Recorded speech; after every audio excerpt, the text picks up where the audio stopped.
Bienvenue à toutes, bienvenue à tous dans cette nouvelle édition du journal sur Ovadia TV. Voici le sommaire à développer.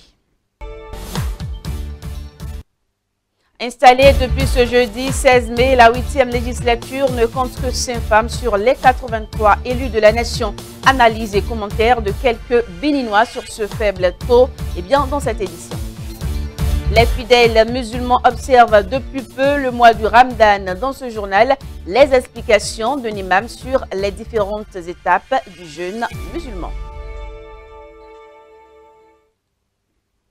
Vous faites bien de nous rejoindre. Elles ne sont que 5 sur 83, les femmes députées de la 8e législature. Ce constat amer ramène une fois de plus sur le tapis le problème du leadership féminin et de la représentativité des femmes dans les instances de prise de décision. Selon certains Béninois, le manque de moyens financiers, le désamour de la politique de la part des femmes, le mauvais positionnement des femmes sur les listes électorales et le manque de volonté politique de la part des gouvernants sont autant de raisons qui peuvent expliquer ce à quoi nous assistons. On suit ici leurs propos. Même si ça ne doit pas être parité là, au moins la femme a des postes de décision, pense à son pays, dit la vérité à l'homme, quelle que soit la décision qu'on veut prendre, pour dire non, cette décision là, ça ne marchera pas. Et je pense que si on avait pris une femme à la tête des institutions que moi je vois là, je pense qu'on n'en arrivera pas là aujourd'hui. Quand on rentre dans les partis, il y a des femmes qui se positionnent, mais on les minimise. Mais aujourd'hui, système partisan qu'on a voté à l'Assemblée nationale, la loi là, je pense qu'aujourd'hui, les positionnements sont devenus des positionnements réservés à des nantis. C'est des mauvais positionnements. Mais comme le président Patrice Talon est en train de faire des réformes au niveau du système partisan, je voudrais qu'une loi même soit votée et définisse clairement le pourcentage de femmes au niveau de chaque parti ou regroupement de partis politiques. Voilà. Sans ça, les femmes seront toujours lésées. Mais c'est un péché original parce que les 51-52% de la population, ce sont les femmes. Et nous avons des femmes de mérite dans notre pays. Et pourquoi chaque fois on assiste à la même chose? C'est pourquoi nous avons dit qu'une loi maintenant soit votée et que cette loi-là soit vraiment claire. Tel pourcentage de femmes en matière de positionnement. Les chefs des partis peuvent bien positionner les femmes comme tête de liste. Mais qui va leur donner l'argent pour battre campagne? Battre campagne, ce n'est pas petite affaire. Quel mérite? Mais la politique, c'est affaire de moyens. Si une femme intellectuelle, riche en matière grise, mais celle-là, si elle n'a pas de moyens, qui va l'écouter? Tu vas réunir les femmes vont chanter pour toi, et tu n'as pas au moins 5 000 pour leur donner? C'est pas possible. Donc c'est la réalité, ça. Toi, le chef de parti, tu vas positionner la femme, et peut-être c'est une femme d'autrui, tu vas lui donner de l'argent pour battre campagne. C'est pas possible. Et j'en parlais dans les titres de cette édition. Les fidèles musulmans observent depuis le 6 mai dernier le mois du Ramadan. Pendant 29 à 30 jours, le croyant doit s'abstenir de manger, de boire de l'eau jusqu'à une certaine heure. Selon les principes de l'islam, tout musulman doit obligatoirement observer le jeûne, sauf les enfants de moins de 10 ans, les femmes en menstruation, les vieillards et tout fidèle en état de convalescence et ne pouvant s'abstenir de manger. Et dans les propos de l'imam que nous avons interviewé, il nous livre ici certaines informations selon lesquelles les différentes étapes du jeûne musulman et les comportements à adopter par le pratiquant en cette période dite sacrée. Ce mois est divisé en 3 parties. La première partie est la première des 4 qui est pour la miséricorde de Dieu. La deuxième décade est celle de pardon. Et si nous voulons le pardon de Dieu, nous autres aussi, nous devons pardonner. Parce que c'est dans le pardon que la force se trouve. La force spirituelle se trouve dans le pardon. La troisième décade, ceci, c'est l'affranchissement de tout être de l'enfer pour le paradis. Toute personne qui a jeûné comme cela se doit et qui a respecté tout ce que Dieu nous a demandé d'observer pendant le mois, va finir le mois avec la garantie d'être affranchi. Et la première décade commence le premier jour du Ramadan jusqu'au 10e jour. Et la deuxième décade qui est du pardon commence du 11e jour jusqu'au 20e jour. Et troisième décade du 21e jour jusqu'au 30e ou 29e jour. Pendant cette période et après cette période, le croyant doit avoir un comportement de grande moralité. Un comportement d'une personne responsable. Avoir la crainte de Dieu, la première des choses.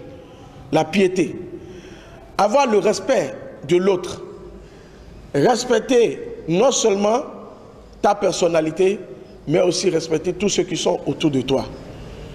De la même manière, pendant cette période, nous avons l'obligation d'être solidaires, d'être généreux, accompagner tout le monde, faire du bien, aller vers ceux qui sont des démunis, leur apporter notre soutien, surtout financier. Et surtout, comme je l'ai dit, pendant cette période, on ne doit pas du tout poser un acte qui peut inciter à la violence, à la bagarre, du tout.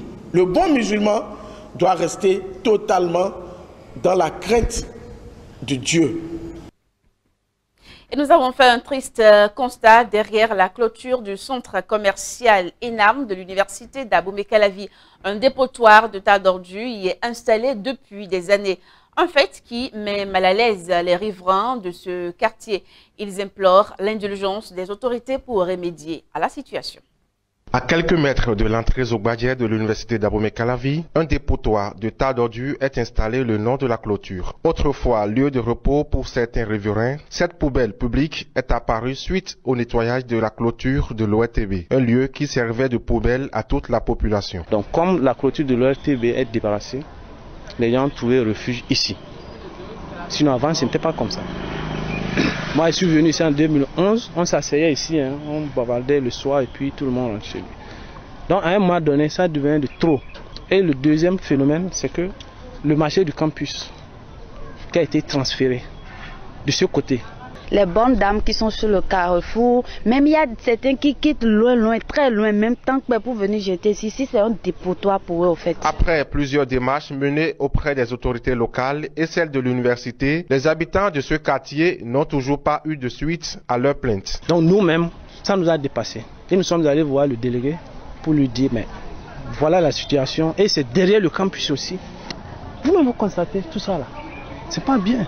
Et ils sont restés sur leur position. On n'a rien eu jusqu'à présent. J'aimerais qu'ils nous viennent en aide. Si on pouvait dégager cet tas d'ordures d'ici, essayer de mettre un panneau pour stopper.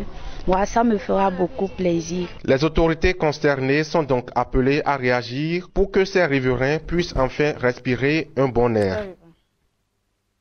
Et nous allons finir avec du sport. Qualifiés pour le 4e Coupe d'Afrique des Nations, les écureuils du Bénin sont logés dans le groupe F en compagnie du Cameroun, du Ghana et de la Guinée-Bissau. Les protégés de Michel Doussouye peuvent-ils franchir pour une première fois la phase de poule, possible selon certains citoyens béninois, à condition de mouiller effectivement le maillot, de jouer en se dévouant à leur patrie et de se donner à fond, même si le Ghana et le Cameroun sont des grands noms du football africain.